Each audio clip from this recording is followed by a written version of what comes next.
اعوذ باللہ من الشیطان الرجیم، بسم اللہ الرحمن الرحیم۔ لینگویج اسٹڈی ورلڈ چینل میں آپ کا خیر مقدم ہے۔ Quick and easy way to understand Quran, lesson number 23، سبق نمبر 23۔ آج ہم لوگ جو چیزیں سیکھیں گے اس میں سے پہلی ہے او۔ اس کے معنی ہوتے ہیں اردو میں، ہندی میں یا انگلش میں اور۔ سورہ مومنون کی آیت ہے۔ مومنون کی صفات بتائی جا رہی ہیں، کوالٹیز بتائی جا رہی ہیں کہ کون سے مومن کامیاب ہو گئے یا فلاح پا گئے یا سکسیسفل ہو گئے۔ تو اس میں سے ایک ہے الا علی ازواجہم او ما ملکت ایمانہم فانہم غیر ملومین۔ اس کا میں پہلے ترجمہ کر دوں کہ سوائے اپنی بیویوں کے یا جو مالک ہیں ان کے دائیں ہاتھ، یعنی کہ جو رائٹ ہینڈ پزیس، ان کے ملک یمین ہے، تو ان پر کوئی ملامت نہیں ہے، کوئی بلیم نہیں ہے، except for their wives or that their right hand possess so they are free from blame۔ تو یہاں پر اللہ تعالیٰ بتا رہے ہیں کہ دیکھیے، وہ ان کی بیویاں یا جو ان کے پاس جو باندی ہیں یا کنیز ہیں ان کے ساتھ میں نکاح کرتے ہیں۔ اب یہاں پر یا کا لفظ ہے، یہ اور کا لفظ نہیں ہے کہ بیویوں سے بھی نکاح کر سکتے ہیں اور باندیوں سے بھی۔ یہاں پر یا ہے، جیسے کہ اگر میں کسی کو دو موبائل دوں، دو موبائل اگر اس کو دکھا کر یہ کہوں کہ آپ یا یہ موبائل لیجئے یا یہ موبائل لیجئے، تو وہ شخص دو موبائل نہیں لے سکتا، وہ ایک ہی لے سکتا ہے۔ تو یہاں پر اللہ تعالیٰ نے صاف واضح کر دیا ہے کہ یا تو بیویاں یا جو ان کی باندیاں یا کونکیوبائن ہے۔ اب یہ اس کے لیے ہے جو بیچارہ نکاح کا خرچ نہیں اٹھا سکتا ہے، تو اس کے پاس رہی صحیح اگر کوئی ایک ہی باندی ہے یا کونکیوبائن ہے یا کنیز ہے۔ وہ آج کے زمانے میں تو کسی کے پاس نہیں ہے، یہ پہلے کی بات ہو رہی ہے کہ اس وقت غلامی کا زمانہ تھا، تو غلام بھی تھے اور کنیزیں بھی تھی، اور آہستہ آہستہ اسلام کی برکت سے وہ سب آزاد ہو گئے۔ تو یہ اس وقت کی بات ہے۔ اب ہو سکتا ہے کہ یہ زمانہ لوٹ کر بھی آ جائے، تو کیونکہ اللہ کی آیت تو قیامت تک ہے، تو اس کے لیے دیکھیے یہاں پر بتا رہے ہیں کہ جو نکاح کا خرچ نہیں اٹھا سکتا ہے اور اگر اس کے پاس اگر کوئی کنیز ہے تو وہ اس سے نکاح کر لے۔ یہ نہیں کہ بیویوں کے رہتے ہوئے اور ہزاروں سے یا سینکڑوں سے باندیوں سے، کنیزوں سے نکاح کرتا چلا جائے۔ تو اللہ تعالیٰ نے یہاں پر صاف واضح کر دیا ہے، یا بیویاں یا جو ان کے ملک یمین یا رائٹ ہینڈ پزیس۔ آئیے دوسری چیز سیکھتے ہیں ہم لوگ۔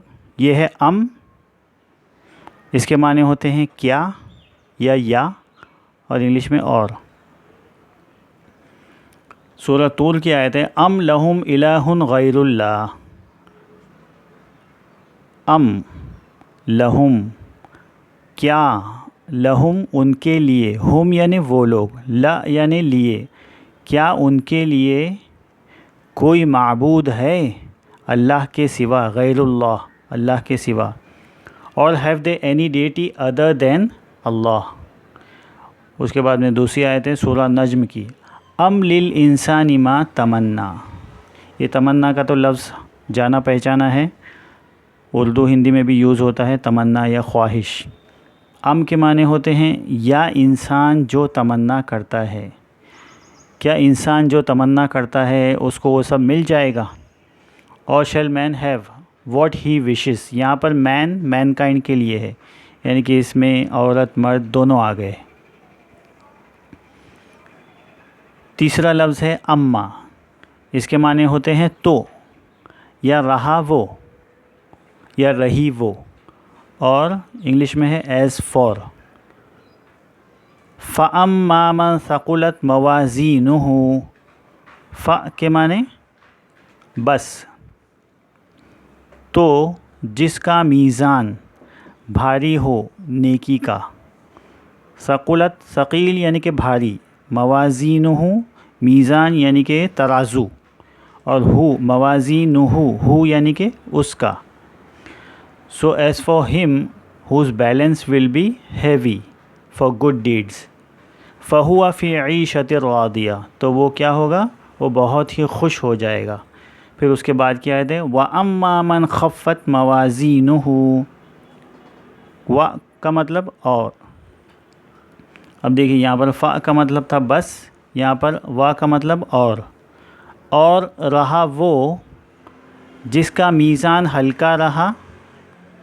اس کے بعد میں آیت آتی ہے فَأُمُّهُ حاویہ، تو اس کے لیے حاویہ ہے. وَمَا أَدْرَاكَ مَا هِيَ، پھر اللہ تعالیٰ پوچھتے ہیں کہ تم کو کیا معلوم کہ حاویہ کیا ہے؟ نارٌ حامیہ، تو وہ ایک بہت ہی گرم آگ ہے. So as for him whose balance will be light in weight. اب یہاں پر چوتھی چیز ہے اما، اس کے معنی بھی ہوتے ہیں یا اور.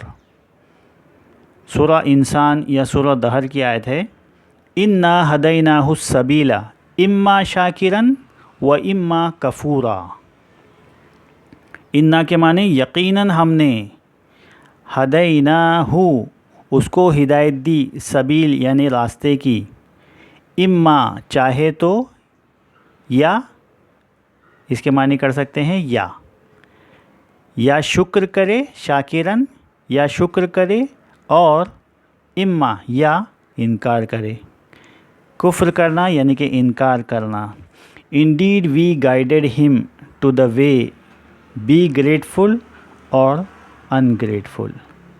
تو آج تک کے لیے اتنا ہی. امید کرتا ہوں اس ویڈیو سے آپ لوگوں کی معلومات میں اضافہ ہوا ہوگا. جزاکم اللہ خیر.